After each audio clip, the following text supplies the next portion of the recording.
The Lord be with you. I'm Deacon Keith Fournier, and our first reading is taken from the book of Genesis. Now the snake was the most subtle of all the wild animals that Yahweh God had made. It asked the woman, "Did God really say you were not to eat from any of the trees in the garden?" The woman answered the snake, "We may eat the fruit of the trees in the garden. But of the fruit of the tree in the middle of the garden, God said, you must not eat it, nor touch it, under pain of death." Then the snake said to the woman, "No, you will not die. God knows, in fact, that the day you eat it, your eyes will be opened, and you will be like gods, knowing good from evil." The woman saw that the tree was good to eat and pleasing to the eye, and that it was enticing for the wisdom that it could give. So she took some of its fruit and ate it. She also gave some to her husband who was with her, and he ate it. Then the eyes of both of them were opened, and they realized that they were naked. So they sewed fig leaves together to make themselves loincloths. The man and his wife heard the sound of Yahweh God walking in the garden in the cool of the day, and they hid from Yahweh God among the trees of the garden.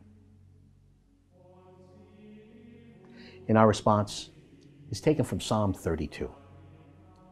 How blessed are those whose offense is forgiven, whose sin blotted out. How blessed are those to whom Yahweh imputes no guilt, whose spirit harbors no deceit. I made my sin known to you, did not conceal my guilt. I said, I shall confess my offense to Yahweh. And you, for your part, took away my guilt, forgave my sin.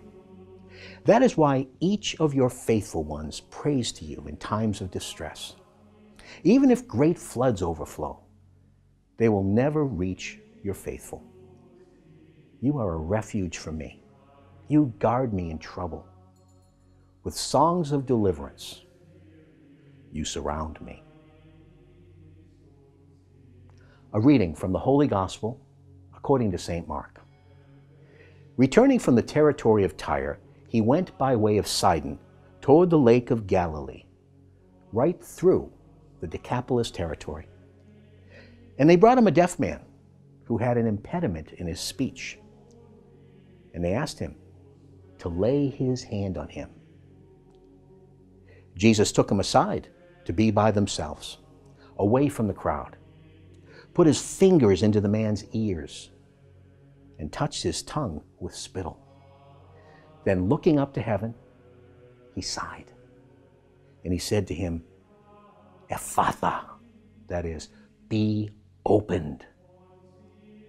And his ears were opened. And at once the impediment of his tongue was loosened, and he spoke clearly. And Jesus ordered them to tell no one about it. But the more he insisted, the more widely they proclaimed it. Their admiration was unbounded, and they said, everything he does is good.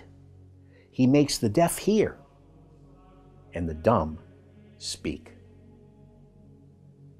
The Gospel of the Lord.